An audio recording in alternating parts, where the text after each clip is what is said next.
few weeks ago, I learned how to design digital fashion to make my 5-year-old self proud. But it got me thinking, how far can I take digital fashion? Can I digitalize the most questionable fashion items on the internet? I think yes. Yes, I can. So I've dug through the internet to find some inspirational pieces for this project. The first one we have is this sock dress that went viral a few years ago. It's basically just like a knitted sock that you wear, and it doesn't have sleeves. You're embedded in this sock. It's described as an armless wool dress perfect for winter. Honestly, I'm so excited to design something like this. I don't think I'm going to do it the same. I want to do sleeves on it, but it's going to be a big sock dress, and I'm very excited. The second outfit I'm going to be designing is the detachable jeans, because I see them everywhere and I don't know who's wearing them. I'm not wearing them, but I want to make them. But I want to change it up a bit and do like a detachable outfit. So maybe there's like 3 different detachable bits in the outfit, if that makes sense. I have like a plan for what I want it to look like. So I'm going to be using Clo 3D to create these 3D outfits, pulling it into Adobe Substance to texturize it, and then pulling them into Blender to render and animate them. Usually each piece takes me about 10 to 20 hours to do, so let's jump straight into Clo 3D. So the first outfit is a sock-inspired dress. After trialing with a simple dress, a dress made just out of a circle, and a very well-made halter neck dress.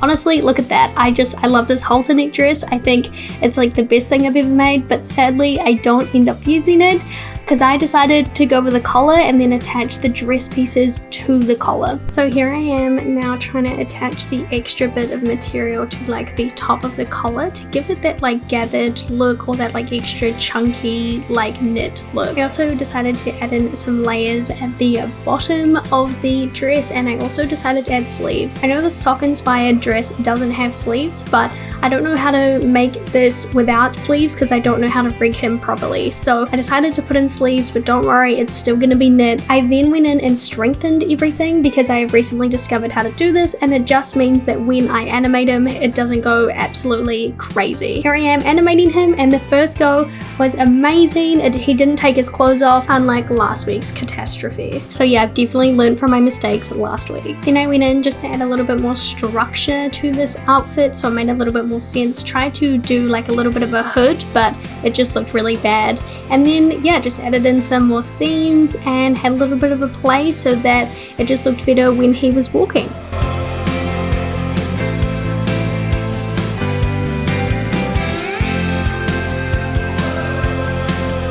So then I went in to add in an extra bit of material at the top of the collar, just because I wanted it to be more extreme and more fun, and I loved the way it like covered the mouth. I thought it looked so funky. I really struggled with the bottom of this outfit. The bottom of it just kept like turning inside out, so I decided to just kind of leave it the way it was and not add anything else.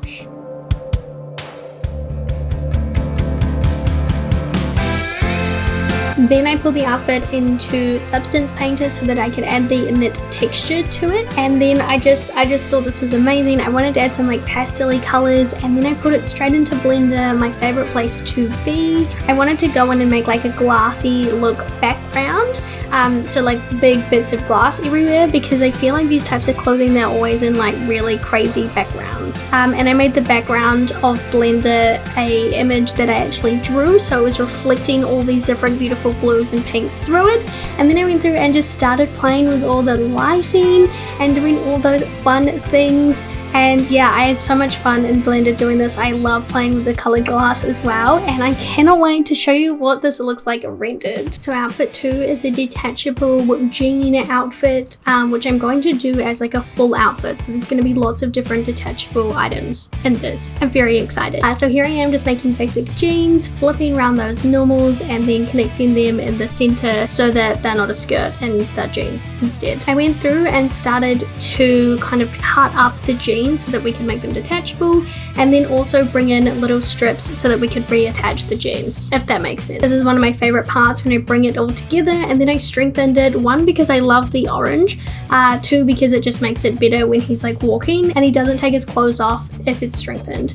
I went in and decided to also do seams. This is the 5th outfit I've made at all in Clo 3D. So I'm learning more as I go. In this one I decided to do proper seams and actually go a little bit more into detail with it because I actually feel like I know how to do things now. Here I am making the top. It's all going to be like one big outfit.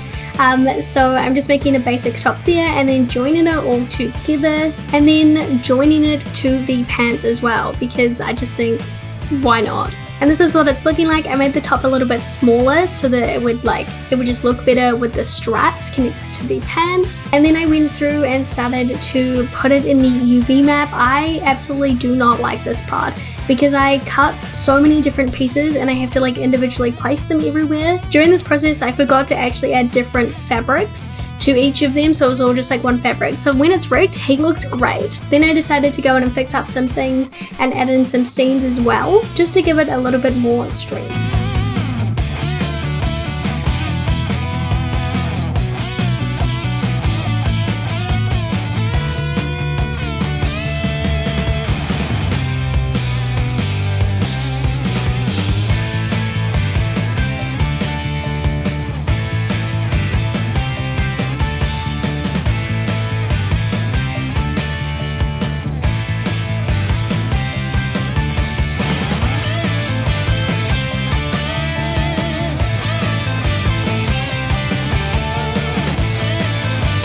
So after all of that, I decided to detach the ankles as well from just below the knee because I thought it just needed a third detachable section. I just wanted everything to be a little bit detached, you know, that's the vibe for this. And then I flared out the bottom of the ankles as well. I love the vibe. Then I added the different fabrics to each element so that I could UV map it correctly, and then when I put it over to Substance Painter, I could actually put the textures on it and it would all be correct. I don't know if that makes any sense to you, but it's really important and I keep forgetting to do it. So here I am just putting it in the UV map. Honestly, the worst part, especially because I just made a bunch more cuts because I made some seams. So this took me such a long time to do. But let's skip this part for you.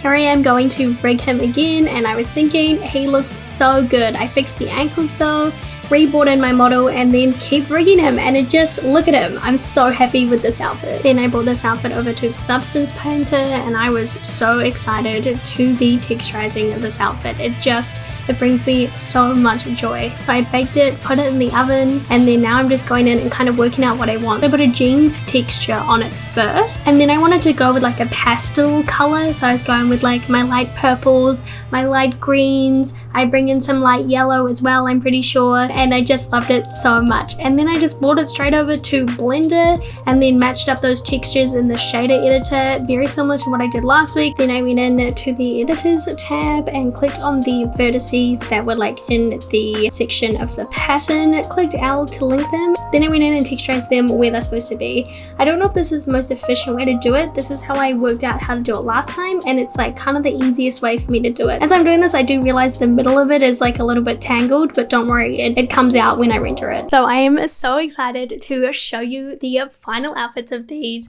They rendered so good. Let me just show you what outfit 1 looks like. I'm so happy. I learned how to use Clo 3D like last week, so to see this rendered, it just makes me so excited. I love how the wool textures turned out, and I love like the big like neck sock element to it. The sleeves look really good, and I think it's a sock dress, and I think I really nailed the brief on this one. I also really like what I did with the Blender file. Adding in those glass elements was a really good idea, and I think it looks so good. So let me now show you what outfit 2 looks like. I love this one. I think I actually love it more than the first outfit. I love the detachable bit. I love how the top and the pants are like attached, but also they're like detached. It's all like one piece. I also worked really hard on this one, doing all the seams and trying to actually learn more techniques in Clo 3D so I could actually make better clothing in the future, and it's not just material just chucked together. So I worked really hard on this one. It took me a long time to get right, and I just think it looks so good. So I'm really happy with that. Let me know in the comments which one is your favorite. Let me know what outfits you'd like me to digitalize in the future. I had so much fun making this video today, and I can't wait to do more. Thank you so much for watching. I really appreciate it, and I will now see you in the next video.